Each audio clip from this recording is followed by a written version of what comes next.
I'm thrilled to introduce a woman who you all know and who is the host of today's Faces of Resilience, Sylvia Castillo. She serves as Director and Foundation and Community Officer for Union Bank. Ms. Castillo has over 35 years of banking experience. She is a true trailblazer in her own right. She has a passion for helping women and is committed to creating programs for women based on the stories she has heard in the community all these years. So let's welcome Sylvia Castillo. Thank you so much for the kind introduction. I really appreciate it. I am delighted to be here with all of you today, talking about our stories, sharing them with each other, all around what it means to be resilient, how we got that way, and personally, how we get through obstacles and challenges that we face, not only in our business life, but also through our personal life. And I will tell you, I'm now entering my 40th year in banking. Banking was not a career choice for me necessarily. It was a choice based on necessity. And it was a necessity that came as a result of being a child in poverty. I knew what it felt like to be in that space. So I wanted to get away from some of the jobs that I had early on. And I'll share with you, my family picked walnuts when I was a very young kid. I also cleaned houses. And when I was in high school, I worked in a Frosty Freeze where I, believe it or not, became the manager of the Frosty Freeze. So I guess somebody identified the potential in me to be a leader.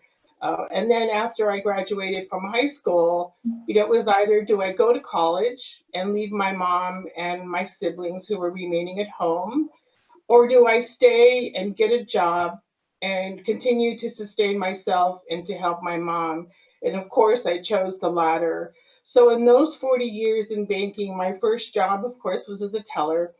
And in that job, I realized that every day when I went to work, I had an opportunity, and that opportunity was presented itself by the customers.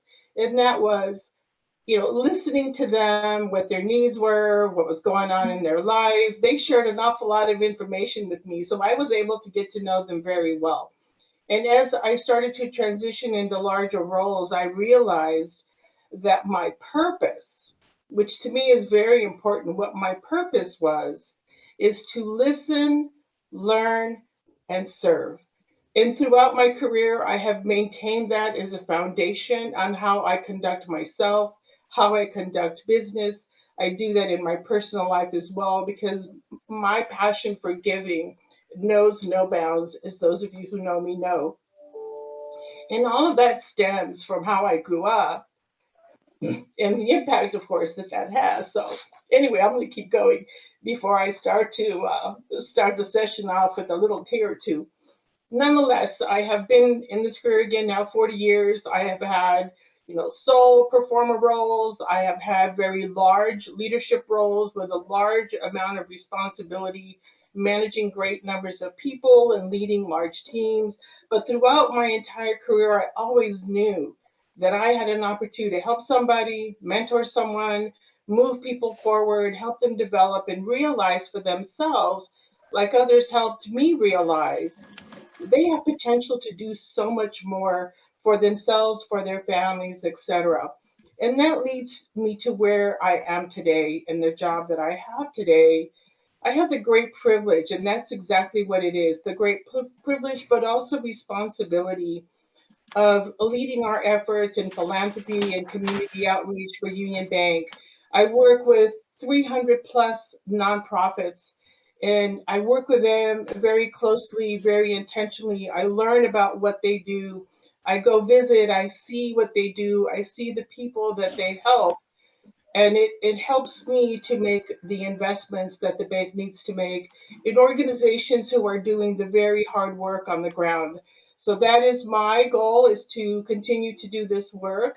I'll give you some examples of some of the great things that I think we've done.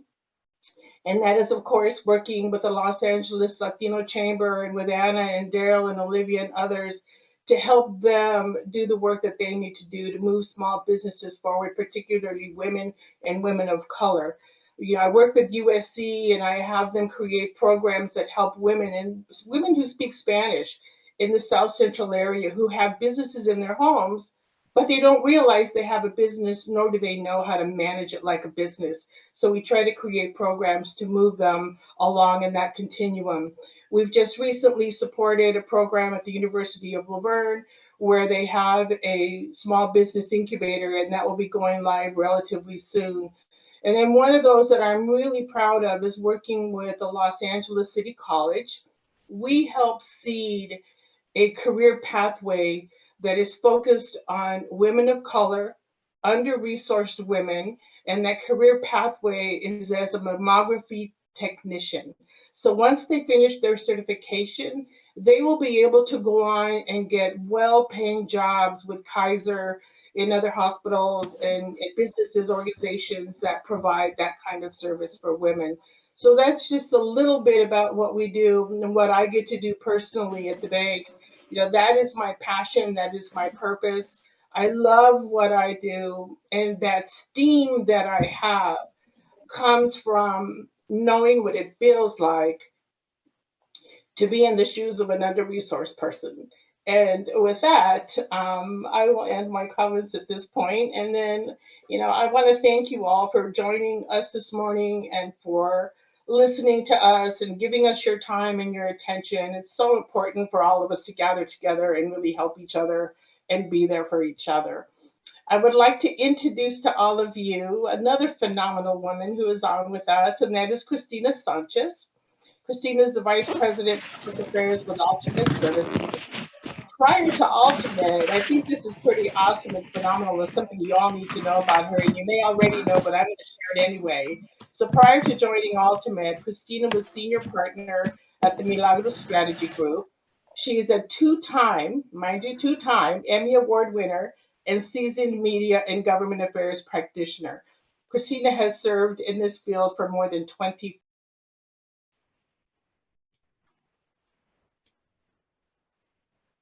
Oops. Sylvia, we lost you. I don't know if it's just me, but I can't hear her. Can you hear me now? Now we can. Thank you.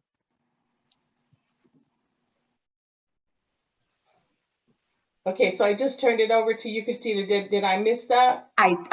Well, now it's all mine. Sylvia, first of all, before you go, I want to thank you so much for everything that you do on behalf of Union Bank. And I think that it's important to also note to separate what you do as Sylvia Castillo, what your purpose is. And obviously, Union Bank has been able to give you that platform. I especially want to thank you for the programs that you have started for our hermanas in Spanish and language. Even though we may be fully bilingual, we know that our language is something that we're comfortable in. And that's something that you have started to provide our mujeres the resources that they so much need, Sylvia. Thank you again for your leadership. Union Bank is super, super lucky to have you. Thank you so much. On the contrary, Sylvia, have a beautiful day. And I want to thank everyone who's joining us this morning, December 2nd. How is it that we have 30 days left before we say goodbye to 2021? Resilience. What a word that we've heard over and over. When I was first asked to moderate this panel with the women that you were about to meet, who are all super extraordinary, I was asked to also share what resilience means to me and in my life. Resilience in its true meaning is the process of adapting well in the face of adversity, trauma, tragedy, threats, or a significant source of distress, such as a family issue, relationship problems, serious health problems, or workplace financial stressors. We all know that there are other issues and adversities that we come across through our lives. I can't think of anybody who has not faced adversity through our lives, especially us who come from immigrant families. And hearing Sylvia talk about her story, and I want to thank her again for being vulnerable. And we also often think that tears are something that we're not supposed to be drawn to, but it is part of who we are, and it's the beauty of who we are as a community as well. Resilience is also a term you've heard more so during this pandemic. How resilient were our businesses through COVID-19. The other day came across a position that was a director of community resiliency, something I hadn't heard before. Nonetheless, it is definitely identifying us and telling us who we are during these difficult times. How we face resilience and the grit, doing a deep dive in who we are. As immigrants, we were pegged as essential. I mean, since when have we been essential? All of a sudden during COVID, we were the ones keeping the economy going. We were the ones going out to manufacturing, to the jobs where we would come back home and expose our families to COVID-19. And we know without a doubt, and we've heard it over and over, the Latino community was disproportionately affected by COVID-19. And make no mistake, I continuously always talk about the pandemic, and some of us are leaving it behind us.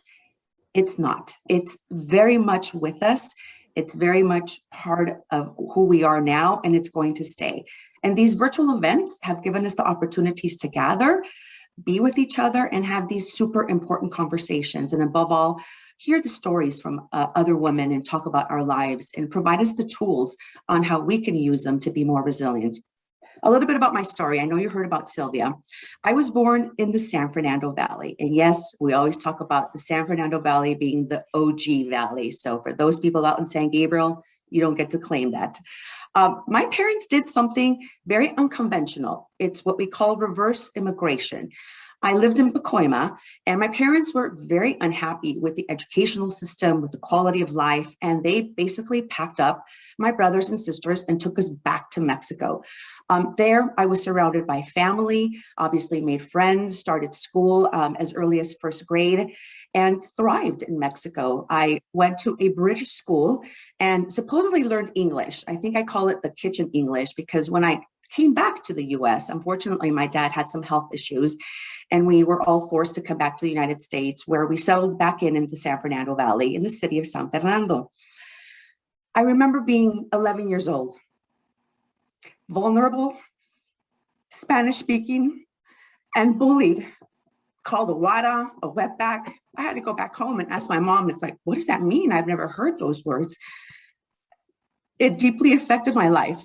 And I learned about depression for the first time when I was 11, waking up, a pit in my stomach, a knot in my throat, and having to go through and making myself sick, by the way, every single day because I didn't want to be in school. This was my out. I didn't want to be there. I didn't want to face these bullies, but I had to dig deep at 11 years old. Imagine being Spanish speaker, vulnerable immigrant.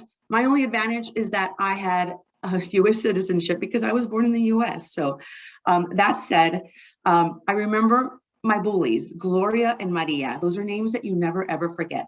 I was in the restroom and they were about to give me one beat down that I thought, I'm not going to make it through this one.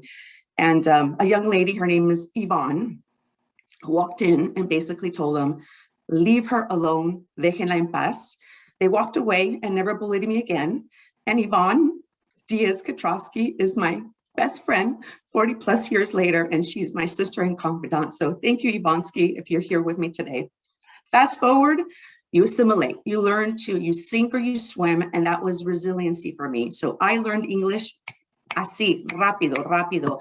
Thankfully, I was able to dominate it, but then also realize that as I went on through school, I was forgetting my Spanish, and later learned that I knew I could become much more marketable if I just dug deep and remembered that Spanish that I remembered. I went on to work in Spanish language television, went to schools locally and in Santa Barbara, and people that gave me the opportunity. And as always in our professional lives, we come across adversity, the adversity of being alone, raising my three beautiful children, Jackie, Camila, and Victor. I was faced with a situation which I'm sure many of us have had to go through. It's like, what am I going to do? And also having changed professionally, no longer being with Univision. I was no longer Christina Sanchez de Univision, just Christina Sanchez. And so many times we identify ourselves by our companies, our corporations, and it was just me. At the height of the economic downturn in 2009, I start Milagro Strategy Group. Think about it, milagro, miracle. It was a miracle that I started my business during that time. And I'm going to date myself. I looked at my Rolodex and said, ¿Quiénes son mis amigas? Who are my friends that are going to be there, my safety net? Many of you who are here now. My business thrived. I raised 3 beautiful children, all college educated and just productive, God-loving human beings. Thank you for all who were part of that journey and continue to be part of it. Later in life, we continue to face more adversity as we have changes in our personal lives and our professional lives. I have since left Milagro Strategy Group. I'm thankful for the 10+ years I was able to work with my business partner and got the opportunity of a lifetime during a pandemic to go work with one of my clients, Castro de la Rocha and Altamed Health Services. As we all know, a mission-driven organization that's been around for over 50 years, providing healthcare services to our most vulnerable communities.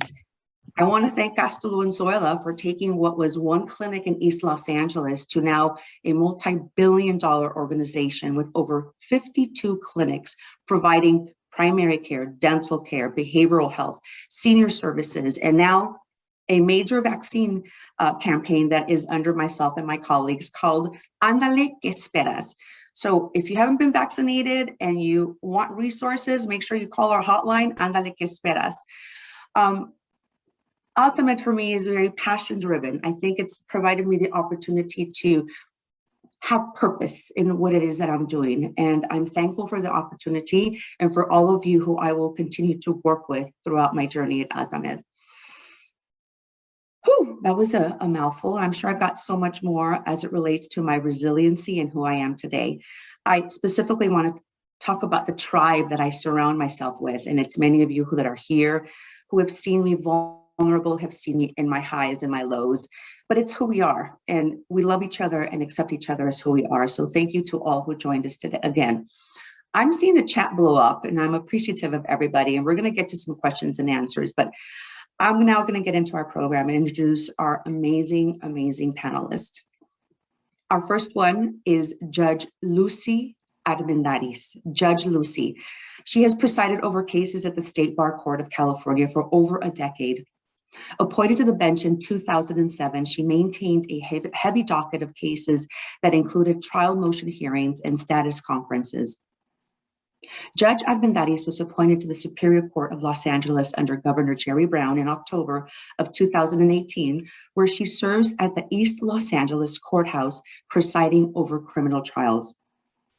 I first met Lucy through a fundraiser for our esteemed colleague, Gustavo Camacho. And I want to say gracias, Gustavo, for introducing me to Judge Lucy. And we know, especially mujeres, when you meet somebody, you know how genuine they are, you know how true they are. And I'm thankful that I met you, Judge Lucy. We connected and you are truly inspirational. Not going to get more into your bio because your bio and your life story is what makes you resilient. And I'm going to hand over the microphone to you to tell us a little bit about where you got to, where you are, and what were those challenges and adversities that you faced. Thank you. Thank you for having me today. Can you hear me okay? Thank you. Thank you for that kind introduction. So I am coming to you from inside my chambers at the East LA Courthouse. Like Christina says, I sit here as a trial judge where I preside over criminal trials. We are the Latino Chamber of Commerce, so I will say I'm the mera here at the courthouse. I'm the supervising judge here, and I'm actually in the middle of a trial. So if you see me a little bit looking the other way, it's because I'm waiting for my jurors to come in. But I not only sit on the bench here, but I was also born and raised here in East Los Angeles, where I attended the local public schools, Roosevelt High School. I also do a lot of volunteer work there. I preside over their teen court program. I noticed that there was some board members for the White Memorial Hospital. I was born at the White Memorial Hospital, so shout out to White Memorial. But for those of you who are familiar with East LA, you know that it could be a rough neighborhood, but it's also a very special place. But childhood for me was hardly idyllic. When I was 8 years old, my mother was sentenced to life in prison. And she's still in prison today. She's almost 80 years old. A life sentence means just that for the rest of your life. If you know anything at all about prisons, you know it's not a place you want to spend even a little bit of time, let alone your whole life. I usually say this to remind young people that when you make wrong choices in your life, those consequences of those actions will follow you. I sit here before you with the full understanding and gratitude that organizations that help youth, organizations that Latino Chamber of Commerce, that take a special interest in mentoring others, these sort of organizations literally saved my life. The youth of today need to understand that you yourself are responsible for your own life path. But organizations such as the Latino Chamber, organizations that concentrate on mentoring and supporting others, they need our support to help guide these youth as they choose their life path. My mom was sentenced to life in prison for selling large quantities of illegal drugs. It was about 40 years ago, but they called her like the Reina del Sur, so to speak. Our home was raided regularly by police dressed in full SWAT gear. They would crash through the door and handcuff everyone inside the home, including me. I remember being terrified and everything being chaotic. I remember the door being rammed open as I was watching TV and every piece of furniture being turned upside down. I was placed in foster homes from the age of 8 until I aged out at 18. Back then, they just kicked you out on your 18th birthday. I remember having caseworkers who really seemed to worry and even care about me. But even at that age, I knew they were too overwhelmed with all the cases that they had to give me any real personal attention. I remember the judge that ordered my placement into foster care. He couldn't pronounce my last name. He seemed even busier than the caseworkers. I remember wondering if he knew I was 8 years old. That's one of the reasons that as a judge today, I always try to look everyone in the eye. And even though I have a lot of cases and I don't have a lot of time with them, I try to make sure everyone feels like they had their day in court, that they were heard and seen and treated with dignity and respect. Before long, I was placed in the first of many foster families. My foster parents weren't nice. I mean, they were nice. They weren't mean, I should say, but they weren't especially nice either. It didn't take a long time for me to figure out that I was a source of income for these families. And if I didn't want to be sent to a worse place, it was best not to say anything and just do as I was told. As my 18th birthday drew closer, many of the kids around me in foster care were getting pregnant, incarcerated, and even killed. I knew from early on that these kids were setting themselves up for a difficult future or no future at all. I knew that if I wanted to survive, I had to go to college. I had no one to fall back on. There was no parents as a safety net. I was the only one who was truly concerned about my own future. Failure was not an option. If I didn't make things work, I probably would end up dead. Seeing my mom deal drugs, I learned very early on that money is not the door to opportunity. Money definitely helps, but having an education is the avenue to true change. I learned quickly that everyone who was getting murdered, incarcerated, or pregnant had one thing in common. They didn't have that good education. They didn't have mentors and organizations to go to. Getting an education with mentors to guide you will open those doors. It doesn't come easy. And in fact, it is very hard work. But once you have that education, no one, absolutely no one can take that away from you. Everyone here has seen that movie or that TV show where there's that one grown-up, that teacher, that good-hearted adult that comes in to save the day. Every kid in a bad situation has hope for that savior to come along and make everything right. We all love those stories, but that's what they are for the most part. They're just stories. In my experience, you've got to be your own advocate. You have to be your own savior. It doesn't mean you have to do it alone. Each one of us here today is the sum total of people who have helped us. When you find others who you trust and who support you, anything is possible. You really can achieve anything.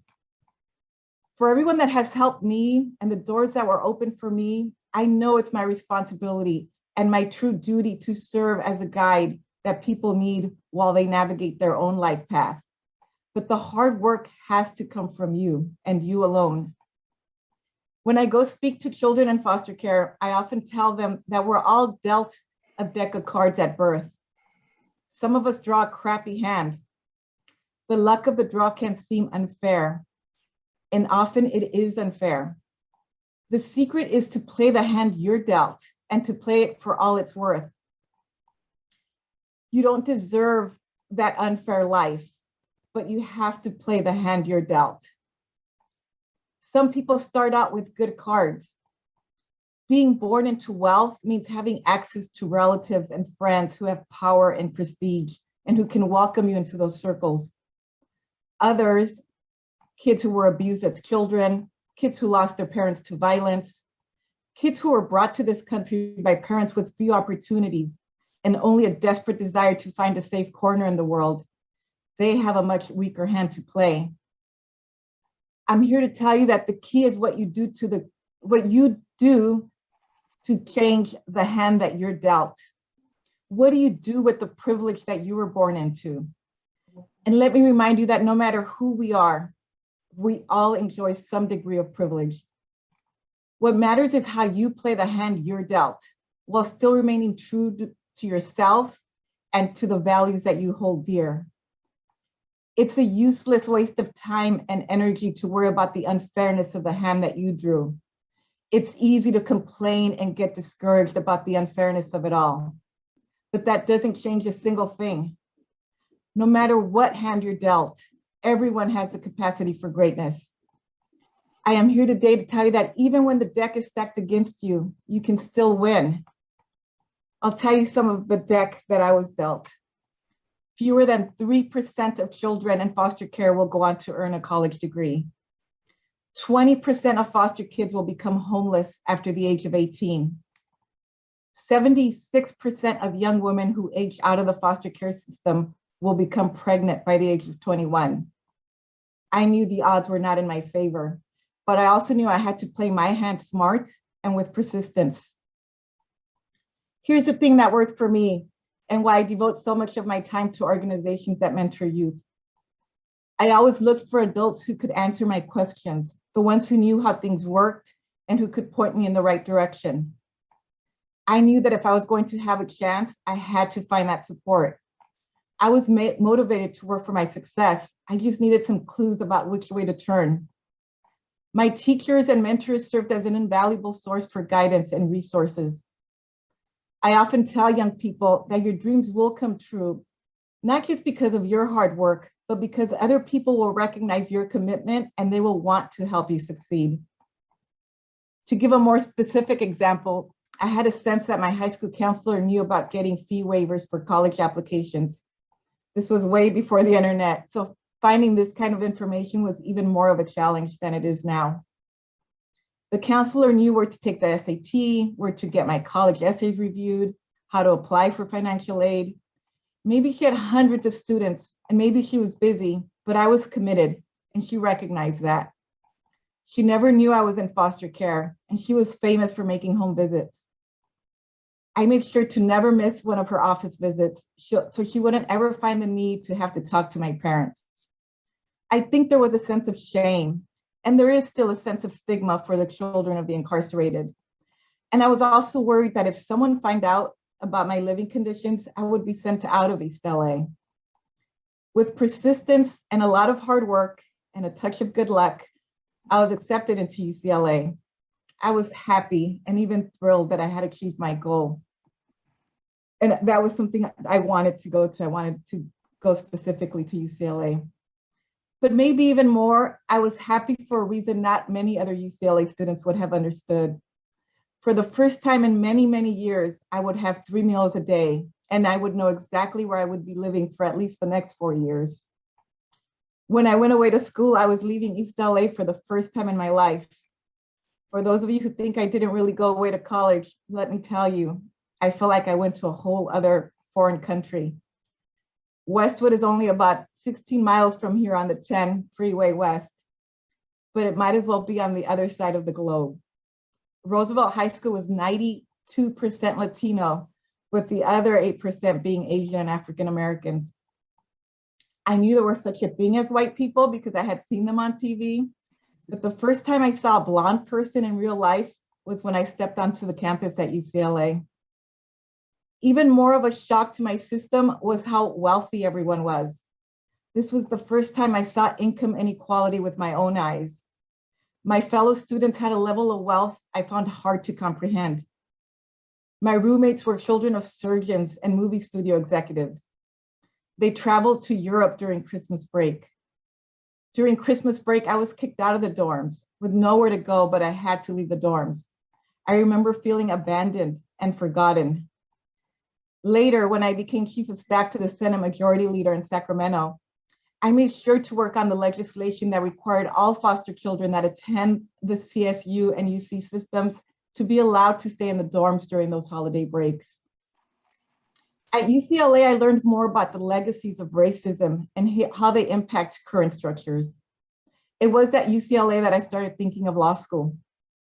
The deck was stacked against me again. Only 2% of all attorneys are Latinas, and the classes for the LSAT were astronomical for me. My roommate, the one who had the father that was a surgeon, she had taken the LSAT course twice, and she let me borrow her practice books. Sure, there was a whole lot of people at UCLA who had all the advantages in the world, but that didn't guarantee their happiness or success. My roommate with very wealthy parents had a drug habit that to this day she can't kick, despite repeated drug rehab programs. You see, no matter what hand you're dealt, you still have to play your hand smart to win.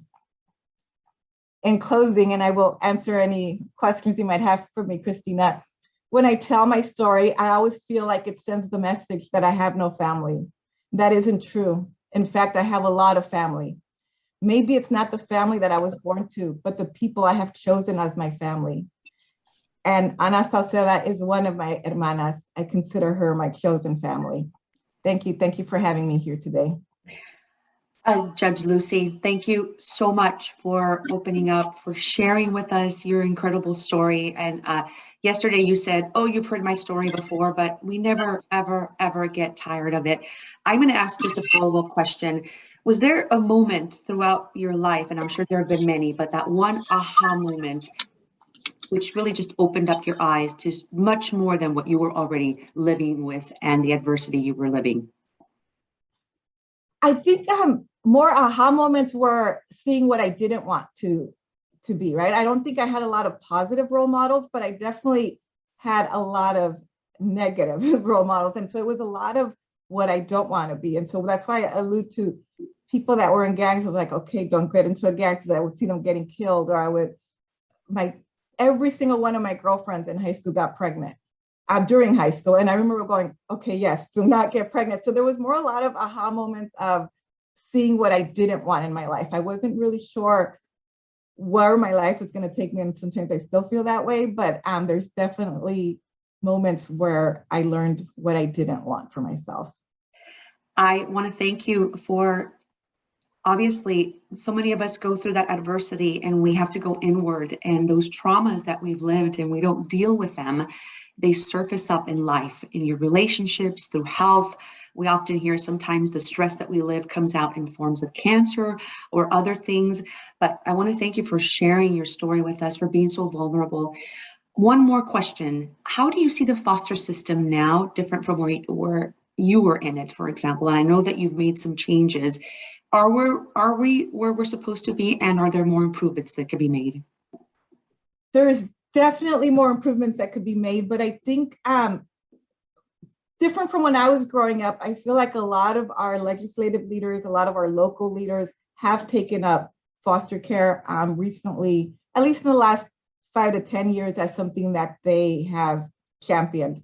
Some people that are coming to mind, people like Hilda Solis, Karen Bass, Kevin De Leon, a lot of people have carried a lot of water for foster care kids. There's a lot of opportunities for our youth. The pendulum swings. There's some, as we see some horrible stories coming out of protective services where children are literally dying in the homes of foster care.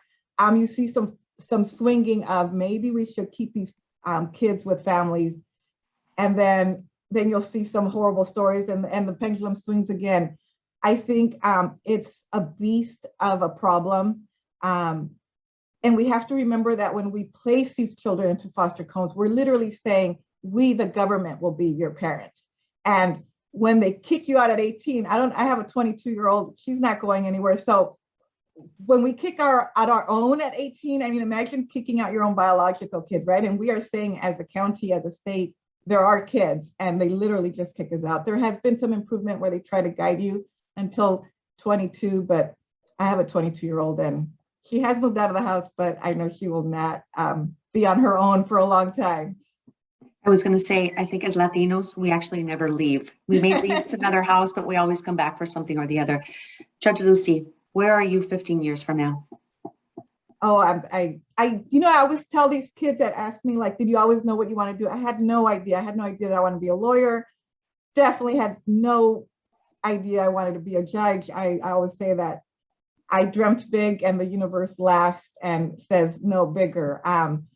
So I do not pretend to make any predictions as to where I want to be. I wish I would have given back a lot sooner. I do spend a lot of time with youth organizations, and this is just what I can hope to continue doing. I love what I do and I love giving back. Thank you, Judge Lucy, for your time. I want to know if anybody has bought the rights to your life story, because I see a movie somewhere, because I also see a U.S. Supreme Court nomination. So just putting it out there, got to manifest it. Thank you for your time, Judge Lucy. Really appreciate it, especially since you're on the bench today and for walking away from those cases that are so, so important. May God continue to bless you, and we thank you for your time. Thank you. Thank you for having me. Gracias, Judge Lucy.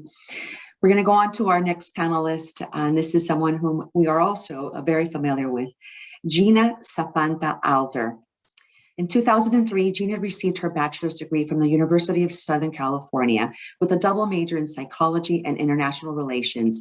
She obtained her Juris Doctorate in 2007 from Loyola Law School, where she had a judicial externship with Los Angeles Superior Court Judge, another poderosa, Judge Teresa Sanchez Gordon, and she passed the California bar in 2009. Her previous employment included a time at the private equity firm of Yucaipa Companies, working directly with the infamous Ron Burkle from 2007 to 2010. And in 2005, she provided investor relations support for the founding of ProAmerica Bank, working with another poderosa, executive chairwoman and founder, Maria Contreras Sweet. In March 2020, she and her partner, husband, trial attorney Mike Alder founded #ZA Gives, a 501c3 organization during COVID, and they have contributed over $90,000 supporting local restaurants, healthcare staff, and grocery store employees.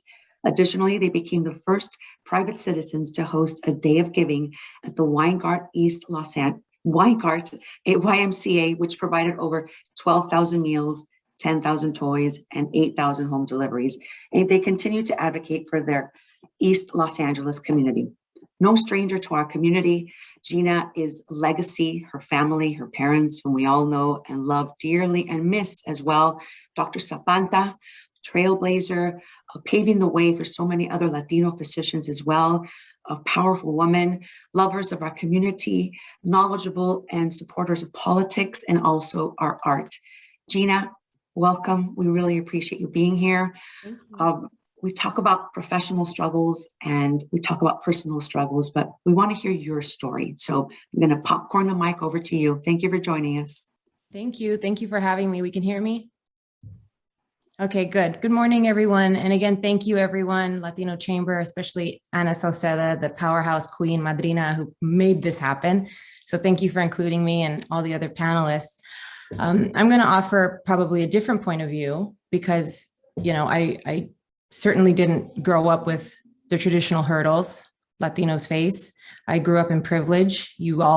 Most of you knew my dad, my beautiful dad, Dr. Sapanta, and my mom, who's a powerhouse in her own right. And so I grew up raised by those two people, a product of first generation. And because I grew up privileged and in spaces and was allowed to be in spaces because of that privilege, I realized that my hurdle was probably being a woman of color in spaces where I don't look like anyone else, like a lot of you on here today. So I always felt, I always knew I was different, but it didn't necessarily translate to me not being able to do something. And again, I do attribute that to my parents. As far as resilience, when you told me the title, Anna, of this talk, you said we need to know your story and your struggle. And, you know, again, the judge's story, that's resilience. And so, you know, as far as that, I can't share much to that typical struggle, but what I can share is maybe a struggle I have with myself in trying to be resilient against labeling myself. I'm a lawyer. I'm the best lawyer. I'm a hard worker. I'm the best hard worker. And I struggle with myself to this day to be resilient against labeling myself as the Latina lawyer, the Latina hard worker.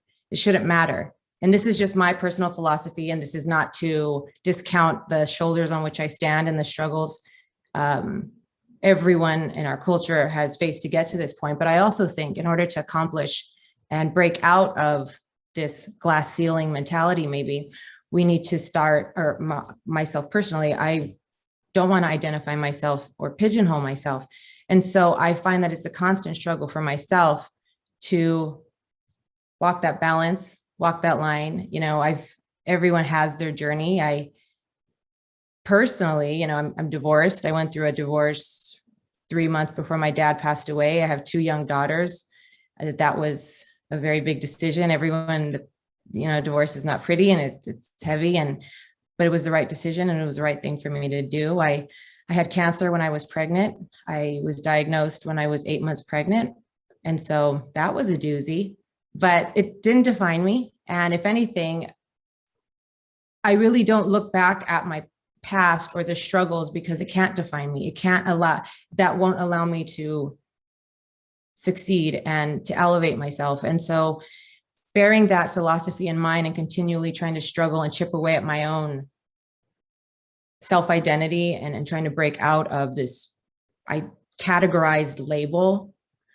In attempting to do that, I started a law firm, Sapanta Alder Law, ZA Lawyers, which does workers' compensation. And I've recently started an Empower Hour where I talk like this, and it's non-conventional talk, I understand, and it's very much a alternative approach to how we can look at things. But I truly have been struggling and working with how best can I elevate myself, because I know what I look like to the world. I know what I look like. I'm very Latina looking. And so putting that best face forward, I need people to know, like, yes, I look like this, but I belong in these spaces. My struggle, my past, anything behind me does not matter. I'm the best X, Y, or Z.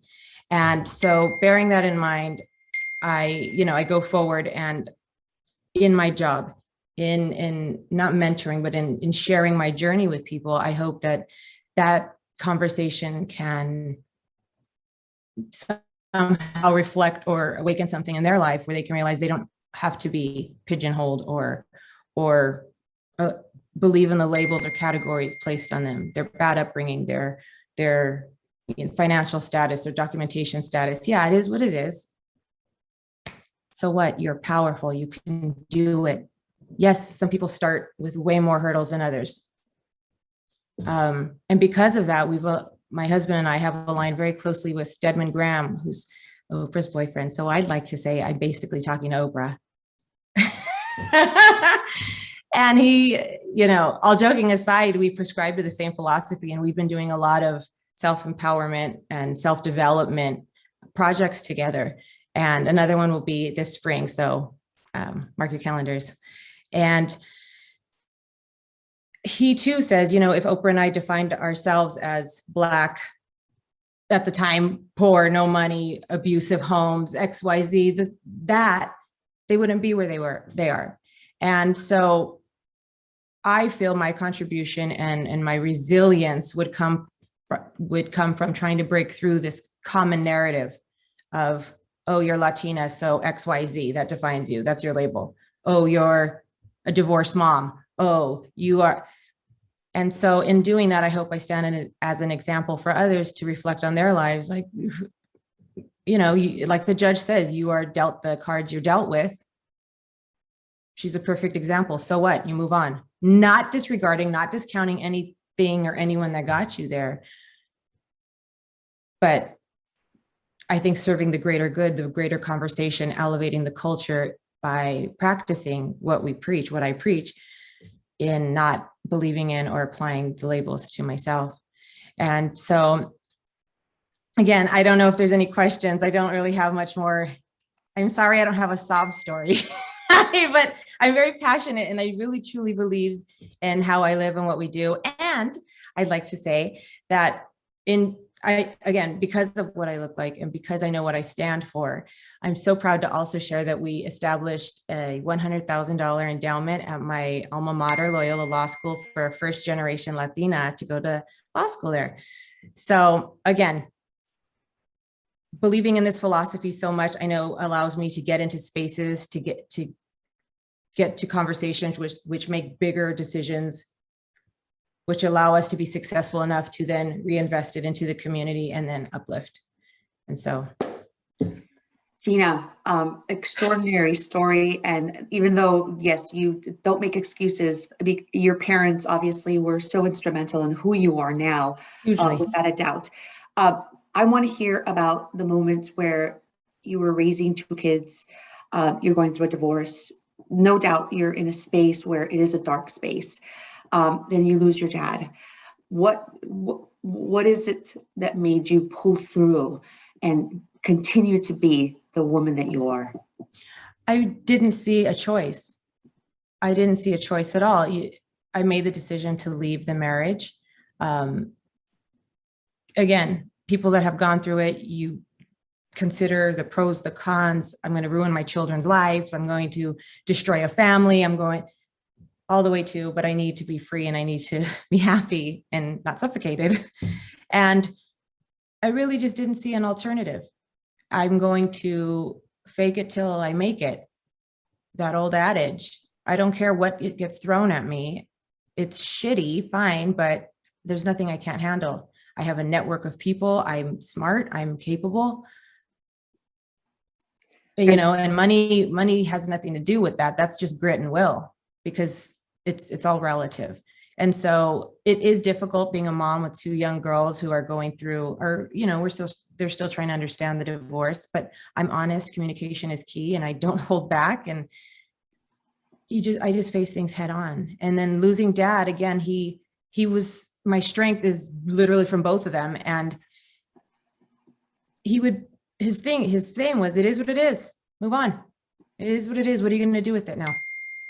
Without a doubt. But so many of us just struggle, again, being in that moment, especially with two young children and being vulnerable.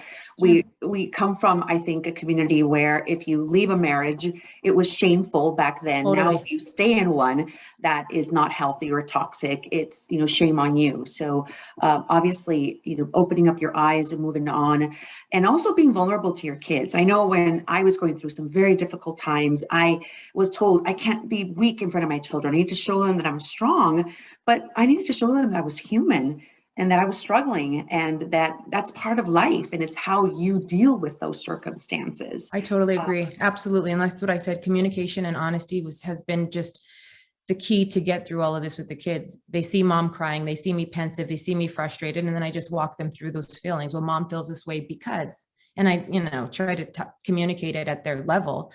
We have a question about them. Thank you. Apologize for cutting in. Power Hour. Tell us a little bit about Power Hour. So if you don't, you should follow my Instagram.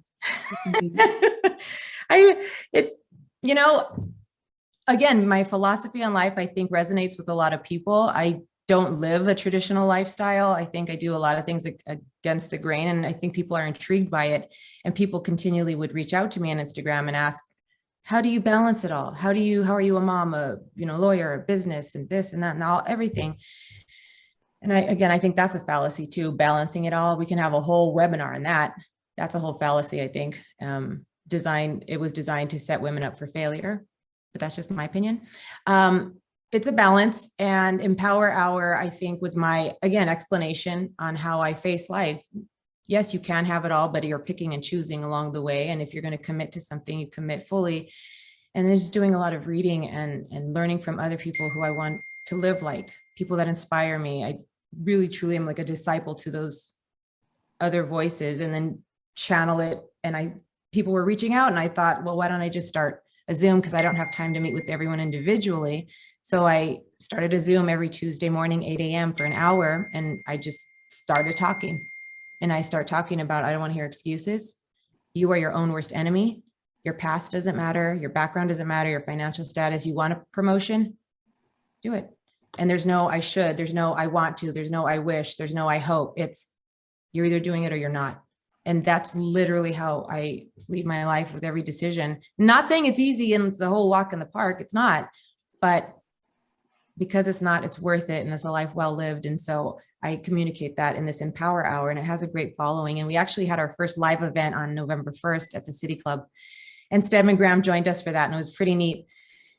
And it's just self-empowerment, the awakening from the deprogramming of society and how we were all raised. And it's a whole thing. So I'm pretty proud of it. Unbelievable what you have now. And I can't wait to see what you have, obviously, in the future. Can you talk a little bit about mom guilt and how you dealt with it? Sure. I don't believe it exists. Again, I believe that's a made up construct that society places on us, especially women of color, our culture. How dare you? You're not going to stay home and cook for the kids. It's a Wednesday night. You're not going to make their lunch. Oh, you're going to go to another meeting? Oh, you're going to go out? Yes, I'm going to do all of that because I can. And I'm teaching my daughters. So I don't believe in mom guilt. Not to say I don't feel like a shitty mom sometimes. But again, you're your own worst enemy. Nobody's judging me. And if they are, it really doesn't matter. But what I tell myself matters the most, and it will make or break me. And so I don't believe in mom guilt, and I won't operate, and I will not allow it to be a reality in my world.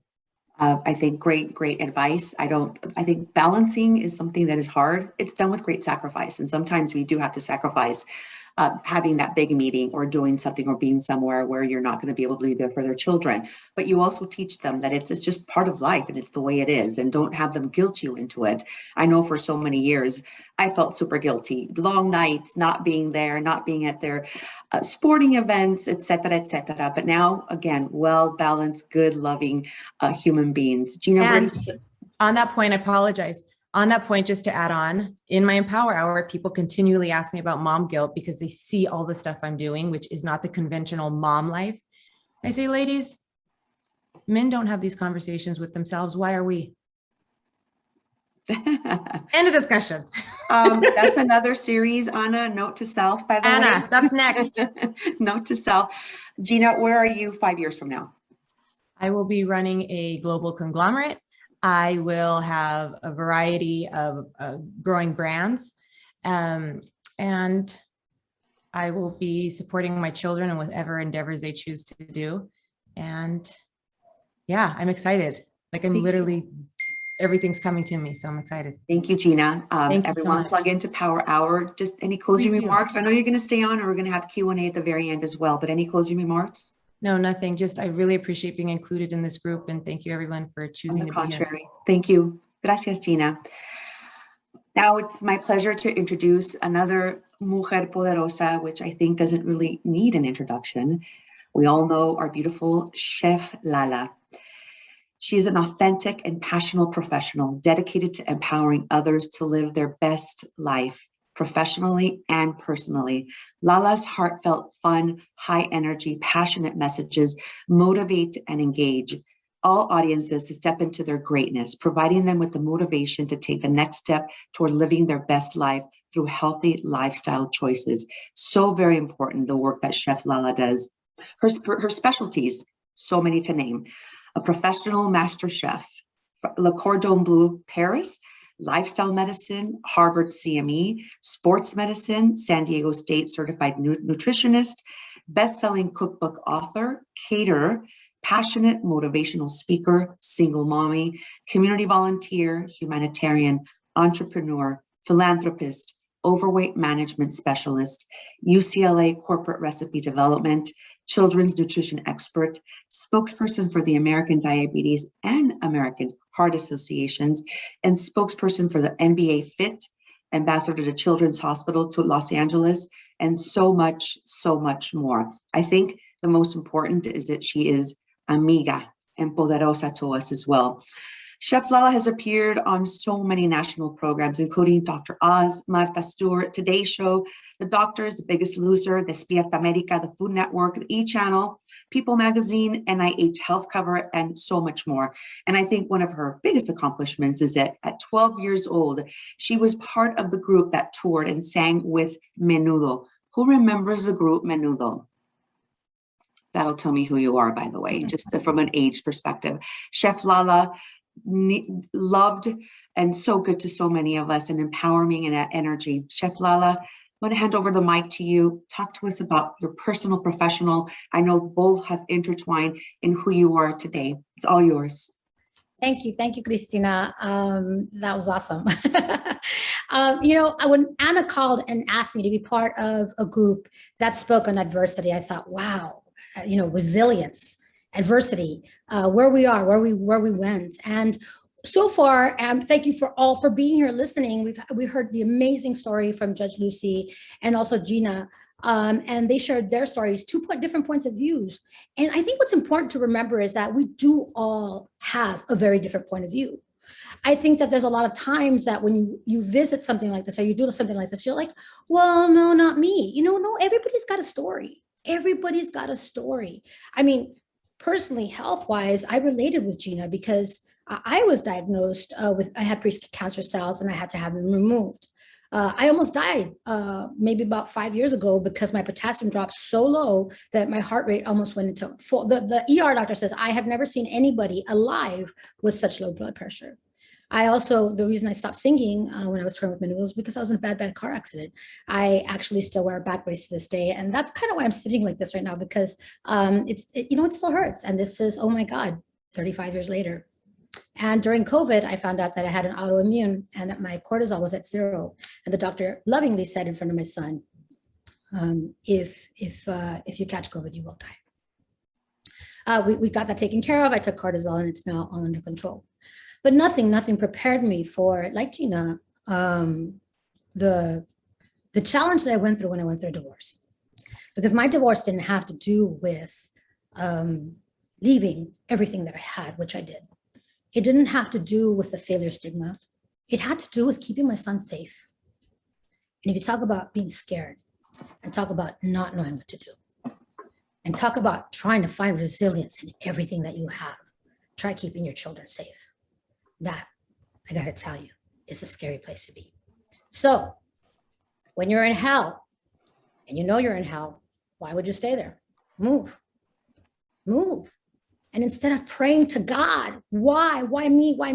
I need to wait for this rain to pass. How about dancing in the rain? How about planting something there that will make it better? Something there that will make it grow. A lot of times we think, God, why is this happening to me? And you don't realize as your life is shattering before you that what it's doing, it's preparing you to assemble a very, very beautiful stained glass window. I, like Judge Lucy, did not prepare myself or could have planned the life of where I am today. And I own a meal prep company today that feeds people that have cancer and diabetes. And the reason why I think it was important that Christina shared some of my education was because I always have taken the steps to be able to be the best at what I am in order to be able to thrive, not only survive, but thrive. I walked into meetings and I'm like, find somebody who has a degree in lifestyle medicine and is a chef. And if you do, then then we'll go for a bidding war. And, and it feels good. It feels good to be able to be so resilient, so adverse to what life has given me, that I have said, yo estoy preparada. I am prepared. I am prepared for this.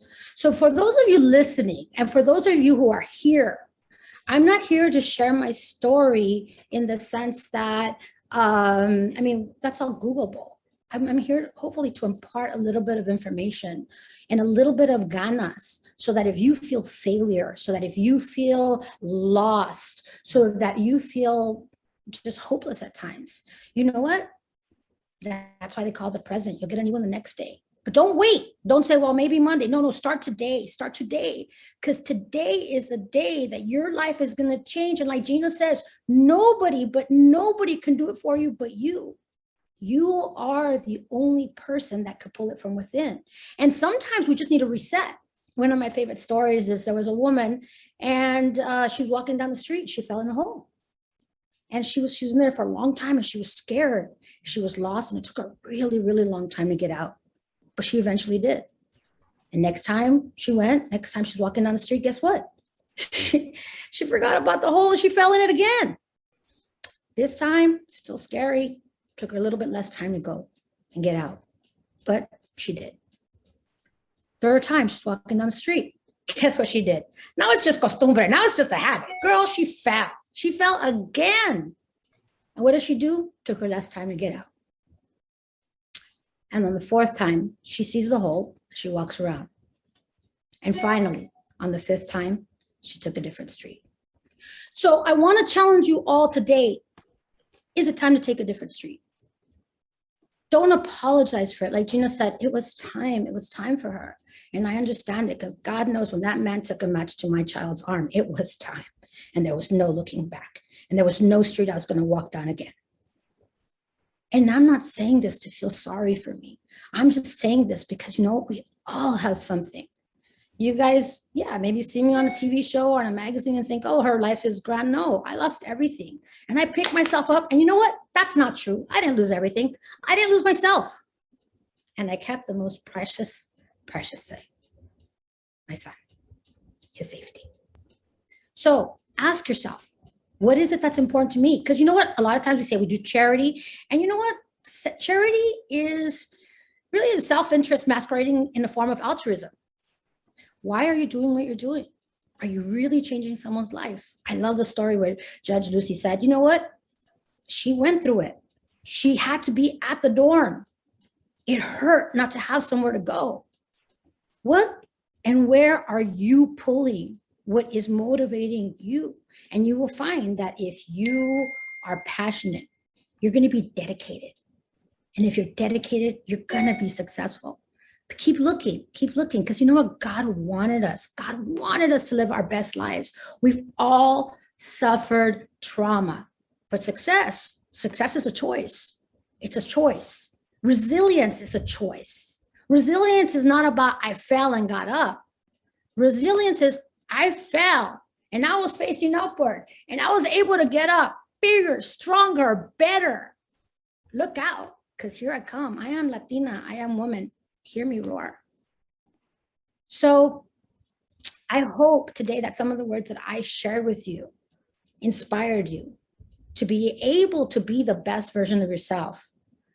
One of the most trying times recently was when I lost my daddy. My daddy was my best friend, my mentor, my better half. Everybody made him, oh my God, I can't even think of anybody that didn't like my dad. He was just he embodied love. You know, he approached love and life with just such vigor, and he didn't apologize for it.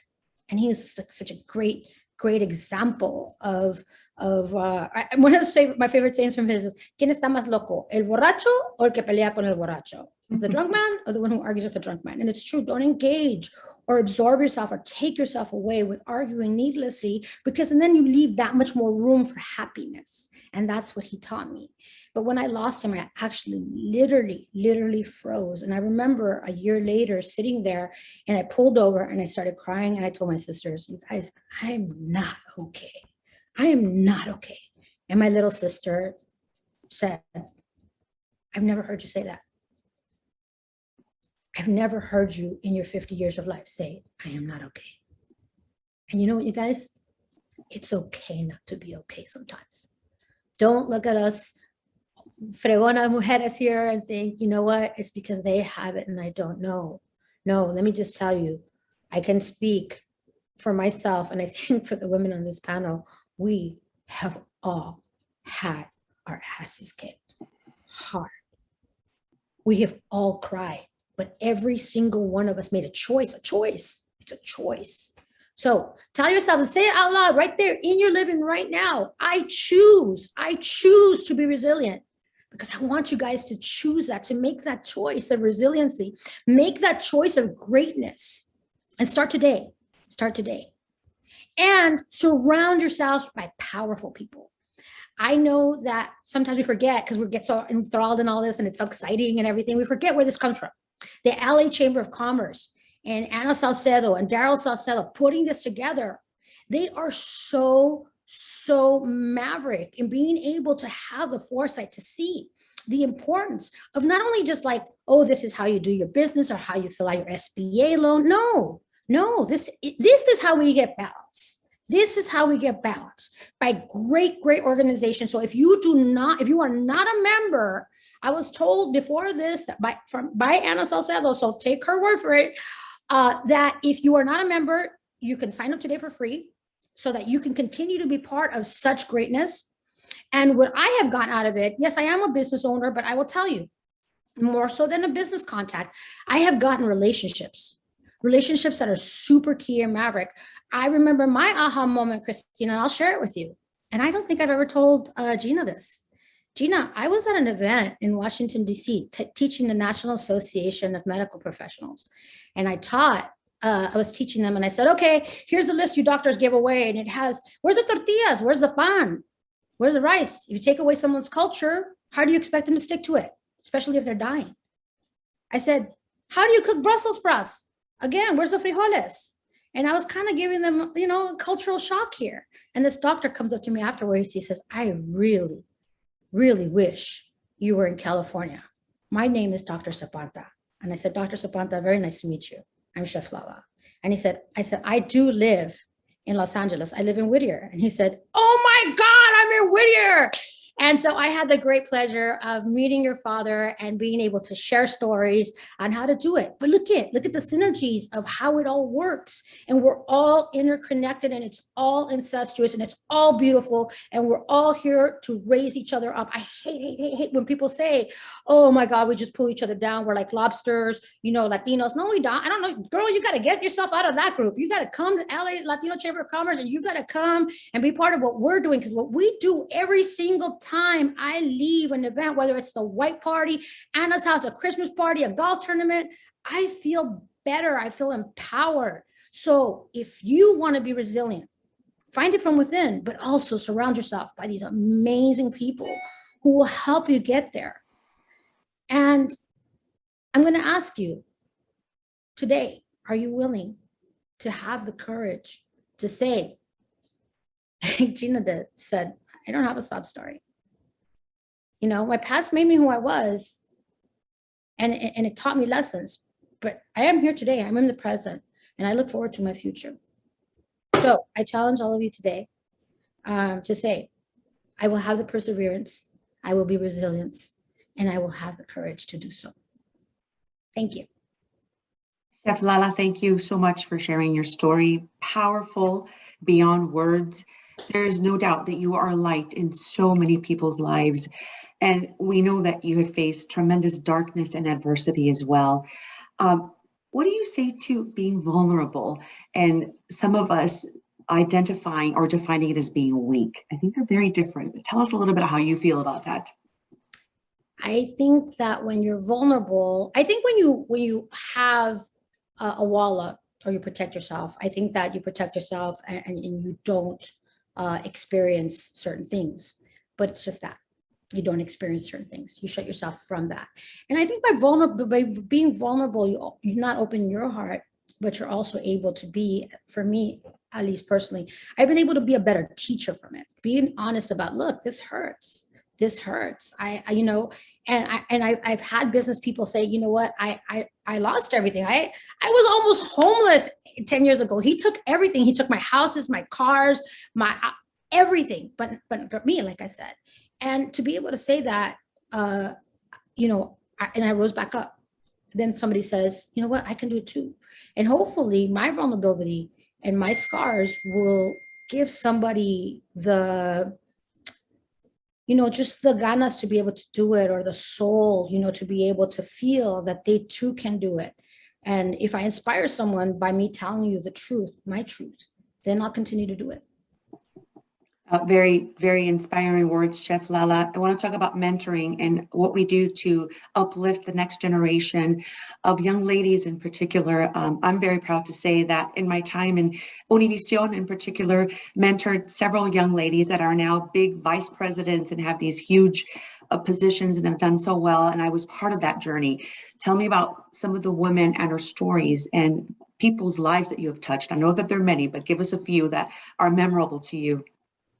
I think my life changed when I started thinking that I was doing charity for others. I think that I really became honest with myself and realized, God, it feels good. Because when you do that, then you can own it. And this good feeling is kind of addicting, So a lot of the stuff that I do is women driven, it's children driven, it's driven by those who want to have knowledge, to be able to have power, to be able to become better. And some of the stories I remember, there was a woman who came up to me after. She was waiting patiently. She was sitting there, and she was there with the director of who it was, who the event was. And she came up after me. She says, I didn't want to get up. I didn't want to get up today because I'm in such a bad custody battle. And something told me, please get up. And she said, and she held me tightly, and she was crying. And she says, I think you saved my life. And one of my other favorite stories, and it has to do with food, I always say that 16 corn tortillas equals 2 flour tortillas in calories. And so I was doing one in an event in Texas, of all places, where they love flour tortillas. And, I always do these little things where I cook and I teach and how to be healthy. And you think, do they really care? Will they take it home after the day? And everybody cheered and screamed and are happy and we're all good. But does it really matter? And so the very next day, when the host was taking me to the airport, they said, could we stop at this restaurant for breakfast? And I did. And this was like a small little town in Texas where it was like population. Everybody who was there from Texas was actually at this event. And they said, my friends are at the table. They were there last night. Would you mind saying hello? And I walk up and they said, hi, I'm Chef Lala. One of the husbands looks at me and says, oh, so you're the reason I can't have flour tortillas today. And I just thought that was hysterical that they took it home and they applied it. And I think that's super powerful, because I think sometimes, Christina, we do stuff. We do stuff and we wonder, did it matter? Did it matter? Did I change someone's life today? And I think that if you just change one person's life, just that one family that maybe didn't eat make the choice that was going to ruin their diabetic state or not help them manage their sugar, or that one lady who went in hopes of looking for something, or even when you're in an audience as a speaker and you're looking out front and you see that one life change, you just know that you were there for a reason, that God put you there. If you ever want to make God laugh, tell her your plans. She already has it all figured out. She will put you where you need to be. You just need to pay attention. So agree. I think Gina talks about Judge Lucy, the cards you were dealt, and those are yours. It's what you make out of those cards, to be honest with you, is what defines your life. What does Chef Lala tell her 12-year-old self when she was facing those health adversities? I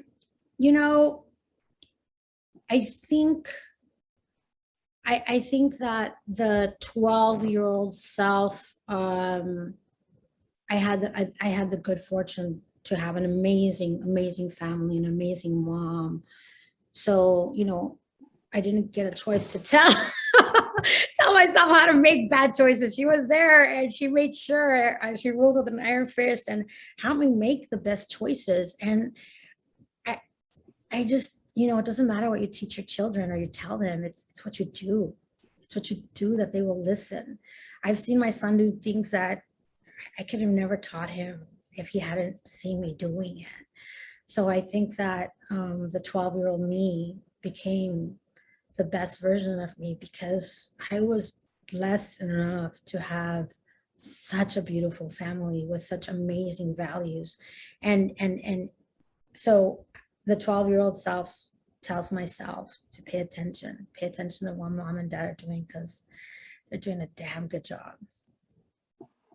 Thank you, Chef Lala. And in particular, because your adversity, your darkness has not defined you. I think it's the light, your accomplishments, your professionalism, and all the lives, you continue to touch and will continue to improve, especially through healthy choices as well. Where do we see you in 10 years? In 10 years, I'm going to be in Bora Bora with a drink, with an umbrella on it, lying there. No, I don't think I'm ever going to stop working. I love what I do.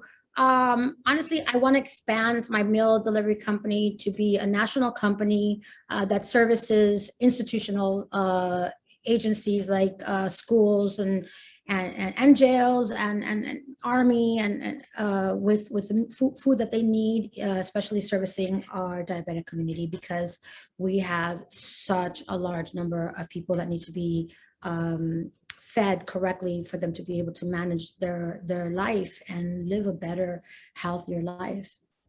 And making those sacrifices doesn't always mean that you have to not eat the con tortillas, etc. It's all about making those choices. It's knowledge is power. Knowledge is power. It becomes, there's so much information out there that it becomes misinformation. And that's part of why somebody says, oh my God, you lived on TV. No, I don't. I just reach a bigger audience.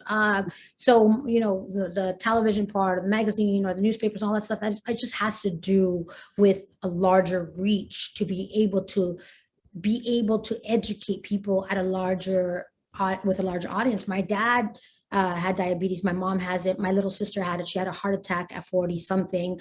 7 out of 8 of my uncles have it. Everybody in my family has it. I don't, but doesn't mean that I don't have the responsibility that if I know with my training in medicine, my training in food, and being very Mexicana. I mean, we come from a family, we're eating lunch and we're talking about what's for dinner. So trust me, when I'm teaching, I am not taking anything away. I am going to give you carnitas 100%, but I'm going to give it to you in a healthy manner with lower carbs and higher fiber so that you can enjoy it. So there is, it's not N-O, it's K-N-O-W, always with what I teach. Love your message, Chef Lala. Want to appreciate your time. Remember, for those of you who are joining, we are raffling off some of her cookbooks as well. So thank you for that and for your generosity.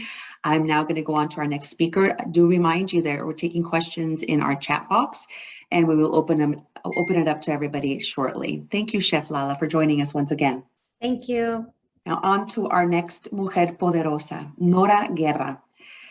First of all, I love the name, by the way. And then just a note on Chef Lala, who wants to go cozy up in that fireplace with her? I'm just like looking at her background and the entire look. But Nora Guerra is an affordable lending manager with Freddie Mac, focusing on affordable lending and access to credit. Mrs. Guerra works with lenders across the country by being a voice and advocate for underserved communities and minorities, giving lenders a blueprint in order for them to offer affordable lending products to low to moderate income homebuyers nationwide. Nora analyzes market data to identify trends, opportunities, and develops strategic direction for market information for first-time homebuyers across the country, and speaks at various housing industry events and conferences across the country. Nora has over 23 years of successful operations and sales leadership, working for some of America's top banking institutions. She has much passion and drive to producing positive results, which have led her to mentor and coach leaders in her industry. Mrs. Guerra has received numerous sales and leadership awards throughout her career, but her devotion to making a difference in her communities across the United States is what defines her as a leader. Nora, thank you so much for joining us. And I think sometimes we look at the order. I know it's a long program, but personally, I want to continue to hear from everybody. It's your turn to share your story, albeit personal or professional. I think both one or the other defines us and who we are. So welcome, Nora, and thank you for joining us. Thank you so much, Christina. Thank you, Daryl and Anna, whom I love so much. You know, throughout your life, your career, you have champions, you have supporters, you have advocates. I do have to say, Anna is all three to me. Let's start, with the beginning. A lot of my colleagues sometimes ask me, why are you so passionate about housing? Like, what is this? And, for many years, and I am now, very open to sharing my story. For many years, I kept it so close to my heart. I was very scared of judgment or maybe fear of not being accepted. And that comes with my personal story. The reason I am so passionate about housing is because when I was 15 years old, I came home from high school and my mom handed me the phone, and in Spanish, and I'll say this in Spanish, but I'll repeat it in English for those of you that don't understand. She told me, hija, ayúdame, está llamando el banco, no entiendo qué pasa. And I was the oldest of 3 children. And my mom at that point was a single mom. And basically the bank was calling to negotiate a foreclosure on our home. Now, my mom was the most ethical person, and I was in awe that this was even happening to us. But, I got on the phone and I remember not understanding mortgage jargon back then. I didn't quite understand, but I was trying to translate the best I could. And at that point, I remember telling myself, you are negotiating an exit strategy for your family. And I remember me telling my mom, I'm only 15 years old. Why is this happening to us? Why am I negotiating, for us to lose our childhood home? Let's go back. I was born in Guadalajara, Jalisco, Mexico. My mom and I are both from Guadalajara, and I was fortunate enough to come to America at a year old. My dad was an American citizen. He had gone to Mexico to study. My parents met, married. Several years later, had me, and then we came to America. I remember my mom telling me at a very young age in Spanish, I'm saving all my money because we need to buy a home. And I remember that being very important to her. And I also remember her saying, when I buy a home, we're going to live in the best neighborhood.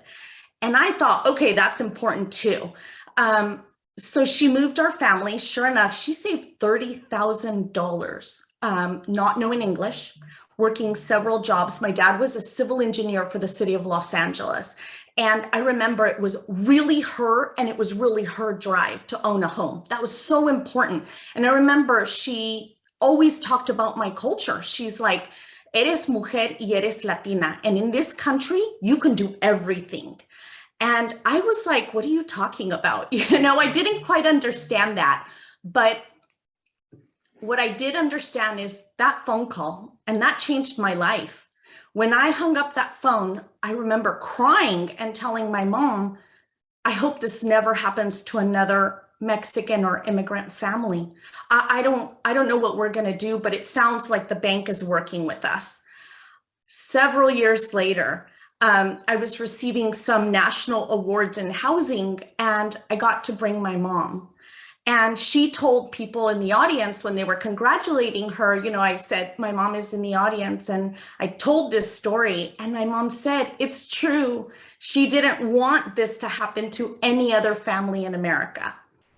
So I immediately knew my job was going to be in finance and housing. I didn't know what it looked like. And by the way, she became a single mom at around me being 15. She got 2 jobs. I remember at one point, she even had 3 jobs. She slept several hours, and she put red lipstick on me. She taught me how to drive a stick shift Nissan Sentra, 1990. I'll never forget. It had cigarette burns on the roof. And she told me, moving forward, you're going to drive your brother and sister to school, and you're going to handle them. I was only 15. By the way, I also had a part-time job because I went to high school. So I learned passion. I learned ethics. I learned really, I'm not even kidding, how to be a mom. And I remember thinking, I turned 18 years old. I knew nothing. My mom didn't quite have the time to have a great conversation with me and say, hey, this is what the future looks like for you. This is how you manage finance. You guys, I never even had that conversation. I knew nothing about finances. But I do remember knowing that I had to choose a career that was going to be very impactful. I needed to make a difference, and I was going to make a difference. So I was so fortunate enough to meet an amazing woman. And she was one of my first mentors. Her name was Cindy Key. And she looked like a gazelle to me. She was a white, elegant, wonderful woman. And I remember I would see her walk into the office, and she was like the most elegant thing I had ever seen. And I remember thinking, one day I'm going to look like that. And one day I'm going to run an office. Fast forward 23 years in finance. She's now retired. We're great friends.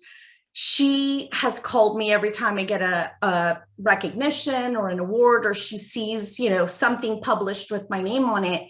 And she calls and says, do you remember that 18-year-old girl? And I always say, I never forget. One of my big aha moments recently, prior to the pandemic, I'm a keynote speaker for Freddie Mac. I work with the 6 top lending institutions in America. My whole job now is to provide policy, to create policy for families that look like me, that look like mine, families of color. Not very many of my colleagues in my industry look like me, or are a woman, or are women of color, just, you know, just as a matter of fact. But when I create policy, when I give access to credit to these type of families, I remember that 15-year-old girl, because I never have lost her. I was sitting on a plane and I was waiting for the plane to take off. I was actually headed to Sacramento. Actually, I was headed to Sacramento, and Senator Rubio was wanting to see, you know, something about housing. She was trying to get some ideas, and I was presenting to Senator Pan and the AAPI community. You know, I was kind of working on some policy, and I remember looking outside the window. And I remember talking to my 15-year-old self, and I was saying, today you are going to make a difference. Today you are going to create policy, not just in your home state, but you do it across the country. And can I tell you, I remember I started crying out of nowhere. And I remember I texted my mom and I told her, you know, today, I'm making that difference. I promised that I was going to help families of color. I'm going to create a program that's going to give access to credit to families that don't have, you know, credit scores or credit reports, and we could do something for them now. And, you know, it's the most rewarding feeling. I feel that my passion really empowers my colleagues, it empowers my industry. As a keynote speaker, you know, I'm able to really advocate for the underserved.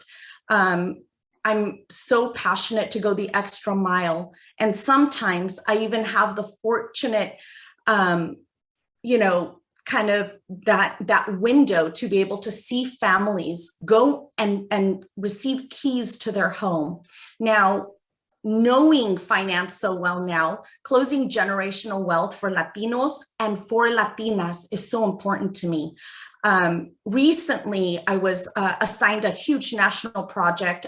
Freddie Mac is actually located in DC, McLean, Virginia, right outside city limits. And I was asked to be the subject matter expert on Latino homeownership. And of course, the first thing I said was, done. That's all me. I'm so passionate. I want to work on this. And I listened to families talk about how COVID had impacted them, how they were so concerned about losing their homes. And I remembered, again, that 15-year-old girl. And the first thing I did was, you know, start creating policy that can reverse barriers to homeownership for underserved communities, redlining. You know, my industry, unfortunately, has a very sad story. But I also created a timeline on Latino homeownership. What did that look like?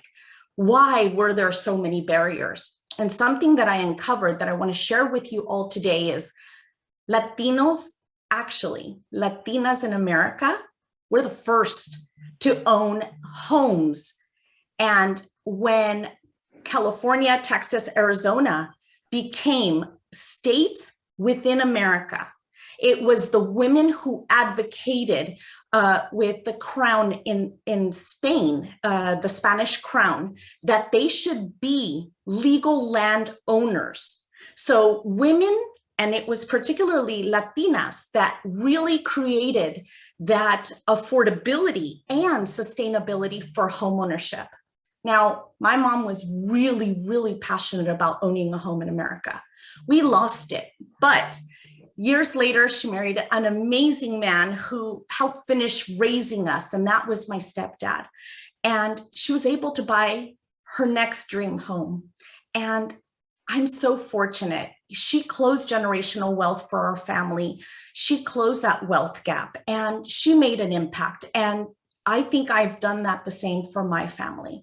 But overall, homeownership is so important to me. When I got the job at Freddie Mac, I called Anna and I told her it was my dream to work on a national level and be able to create policy for Latinos and immigrants.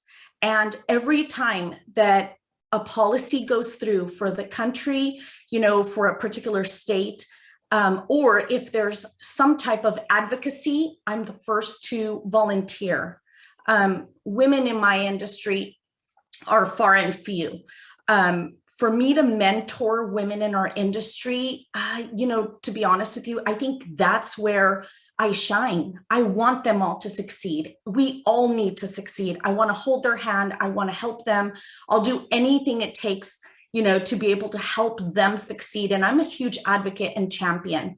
I didn't get to see that a lot in my career because a lot of, women just weren't willing to help, or they were worried you were going to take their job. But, I'm a lot different. And I think that's what sets me apart.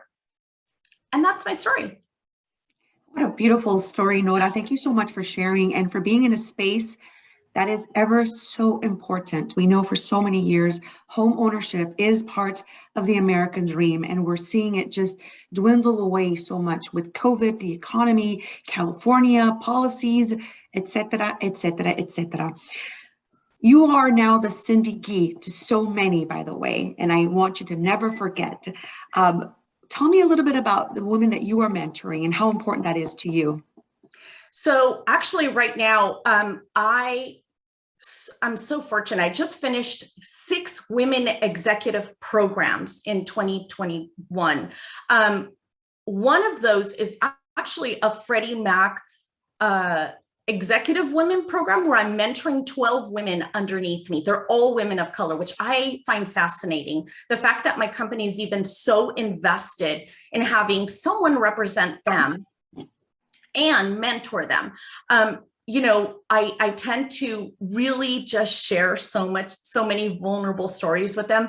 But to be honest with you, a great mentor is a great listener. And that's what I needed. I remember in my career, I just needed someone to listen and kind of be that sounding board. Can you just listen to me and help me, or give me, what your perspective is? And that's really what I think is important within a mentor, is being a great listener. I actually had one of my mentees reach out to me yesterday, and she's like, Freddie Mac just created 4 commercials on my story, and they're sharing them right now on all their social media handles. And I'm so fortunate. Anna shared my story and my video as well. And she said, Nora, I'm also an immigrant. I didn't know you were an immigrant. And I said, oh my gosh, yes. And that's kind of my story. And she says, Nora, we also bought our home when I was younger, and we also lost it. And I picked up the phone and I called her and I said, tell me all about it. I want to hear, what did you go through? And to be honest with you, she was interviewing for a promotion that day, and I had completely forgot. And during her interview, she called me later and said, Nora, I told them how much I love housing and how much I will be, an advocate and my passion for it. She goes, and I feel that you fed that to me. So, I just think as responsible Latinas, our culture is about sharing. Our culture is about holding our hands. Unfortunately, sometimes we forget that because, the American dream sometimes looks different for everyone, as we've heard today, right? We forget, we get very self-involved. But to be honest, if I share anything today, it is to lend that helping hand. It is just, hand both hands out and just say, how can I help you? How can I be your advocate? And how can I be your champion?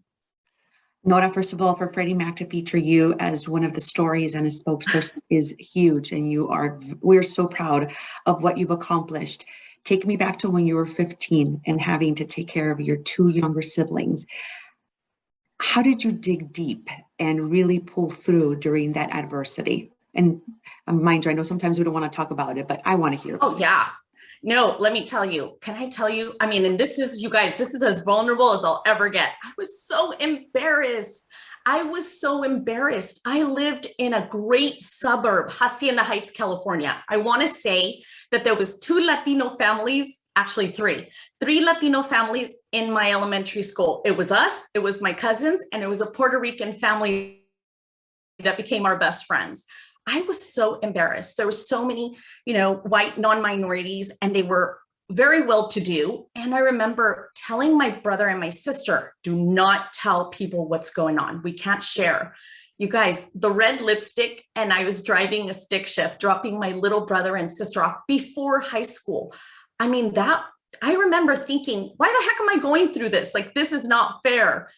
I didn't think like, wow, this is amazing. I'm going to be some type of amazing champion, or I'm going to be an advocate in the future. No way. I was just like, this is so not cool, but I have to do it. I didn't have an option. I do remember thinking, though, I know how to cook. I know how to clean. I know how to run a checking account. And I know, how to do parent-teacher conferences for my brother and sister. I don't think my friends knew at the time, everything that I was doing. I really kept it close to me, and I kept it a secret. It was already really hard because I didn't felt like I belonged. And that's really tough. I always used to think, why am I so different? Why do I look different? Why are my passions so much different from the rest of, the people or my friends at school?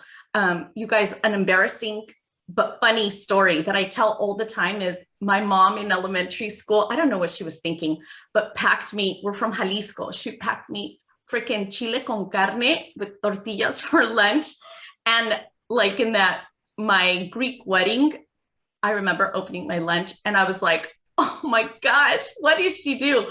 And all my friends were like, what the heck is that? And tortillas, you guys, I was like, oh God, no, as it is, I'm going to be tortured. And I remember like forever, people were like, what was that project that your mom sent you for lunch? Yeah. And it was tough. I already didn't belong. And I for sure didn't want to send out even bigger alarms. Like, not only is she poor, but she doesn't even have a home. Cause I didn't, to be honest with you, we were looking for somewhere to live. So the vulnerability, I kept it so close for so many years. But can I tell you, Anna had a great conversation with me at a program we were in. I shared my story. I was super embarrassed. It was the first time I had shared it, honestly, out loud. Those words had never escaped my mouth. And I remember Anna giving me the biggest, warmest hug and telling me it was going to be okay. And I instantly felt okay. And then I started sharing my story. And this was years ago. And all of a sudden, my story is what made me different. My story is how I connected with others. My story is how I created this amazing network of these beautiful friends. And really, my story is now featured on a national, government-sponsored enterprise with over 10,000 employees who work on affordable housing for the entire country. So vulnerability to me is special. I embrace it. I love it. And sometimes it's exactly what we all need, just to share that vulnerable moment. Thank you. Thank you, Nora. Thank you, Nora. Yes, I think Christina has some internet problems, and I think she's probably crying. And so I know. So all the tears made her cry, Nora. So I think, thank you all for sharing your stories. I think I've been reading all the comments. I think everybody, even the participants, we all are, I call it graduates of University of Adversity. We all have to tell our stories too, because you never know who you're going to help.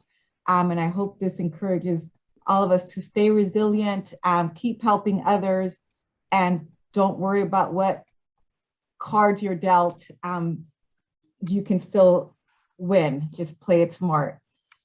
And I think Nora's comments make it a good segue to introduce the next young hermana we have, Ana Sauceda. I think most of us are here because Ana truly puts her money where her mouth is. She doesn't just talk the talk, she walks the walk, is always helping not just women, she really helps everybody. And it is my true distinct honor to introduce her and thank her for being the inspirational hermana that she is. Ana? Thank you, Lucy. First of all, because I'm seeing my husband's face on this Zoom, it's also his money that we fortunately are able to support so many important efforts. But I do want to say this happened at a time where how fortunate were we that we were able to align this panel with such phenomenal women. It just wasn't thought out. I know you heard my name through the thread of this hour and a half, but it was because these women were phenomenally lifted up, mostly by themselves, in a time where it was unheard of. You know, from watching Judge Lucy in the midst, and I remember going through it during COVID, Lucy, where your staff, I think, came down with COVID a few times, and the court, you were sharing with me, the judges weren't showing up, and the courts, you know, were partially closed down, but through your commitment, you wanted to keep the process going. And she was so committed to ensuring that the families of East LA were continued to be served. So I love your story, Lucy. I'm always here for you. I think you're just one of those phenomenal women. It just gives me such great honor just to be in your presence. I just love the woman that you are. Gina, you are a force to be reckoned with. As you know, if Lucy's right, if you don't watch this woman on her Instagram and all the programs, and especially the one coming in spring, you will sure miss out. She is unconventional and yet exactly what this world needs, because she lives by example. And I applaud her. I am very fortunate that she has come to the chamber. Daryl has brought her onto the board. She has been an exceptional board member, brought many of the legal services and young attorneys to membership. And it's not just that they want to be members, they want to connect with our community. They want to provide services. They want to educate, advocate for what is happening in our world. So thank you, Gina. I don't know if she's still on, but you know, all these women just phenomenally have stepped up in a time where we needed them and continued their stories. Lala, you know, you fed the masses. Where many times she didn't know how she was going to do it, but we brought resources together and she did it wholeheartedly. You know, we didn't miss a beat. You know, she made sure that was healthy provisions given to many families, many services were provided and still continue to. Lala, just thank you. I applaud you for all that you do. Again, she is actively working with the chamber. These women are engaged in the works of the chamber. And of course, Nora, as you see her story, her and I were very fortunate to be a part of Dr. Yasmin's Multicultural Women's course at USC, and being able to just see the passion and how unique that niche is, where home ownership is definitely a key to what we need to do. And it's really hand in hand with business, with the dreams of our community. And what better way to just really connect these women. We're all working together. They've come to know each other.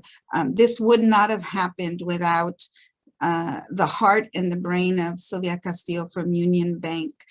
She is very passionate about the work of the chamber under the leadership of Daryl Salceda.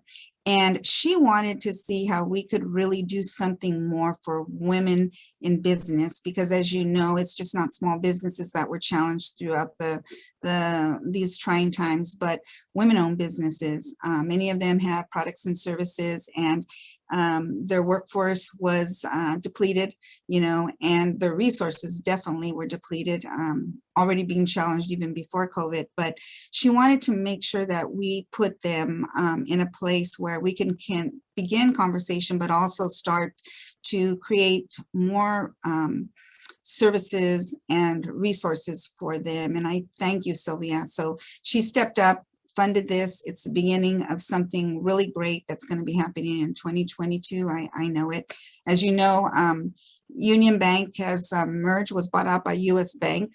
We have two very strong banks who are very committed to the works of women-owned businesses. So again, this is the beginning of a very good partnership. I want to applaud all of them. I just think that, you know, most importantly, when I thought, who can really moderate this and put this on in a place where we can have the kind of conversation we had today, and no other than our Christina Sanchez, who I think she lost. Is she back on? I'm back on. Christina, you know, she was kind of questioning just how is this going to look, Anna, and why me? And I said, why not you? You are just, as you all know, you heard her. And for many, many years, she has, you know, worked to be in a place such as this. You know, I can't say enough about this woman. I think I'm overelated that she is now with Ultimed, because I could just imagine not only through the chamber, but through our communities, what Ultimed will be able to do, because she's passionate and she has a forward-thinking commitment to Latino businesses, Latino communities. So Christina, hand in hand, I could just see what you and the LA Latino Chamber will be doing. But again, I just want to wrap up and thank all these women. It did take a lot of time. Of course, it's not without the dedication of Olivia Rios and Jules, who just worked tirelessly to make sure our numbers were up. Daryl, who has the commitment and just the insight to know that you don't mess with women when we're on a mission to just really make it known that things have changed and the faces of Latina businesses. The chamber is in the forefront, and I couldn't be more proud of him and the leadership that this board is giving to minority-owned businesses, especially Latino businesses in LA market. Please, Olivia will be sharing information so that if any of you that are on the call are not a member, we're going to find ways that you can join this group to just really strengthen what you've got going.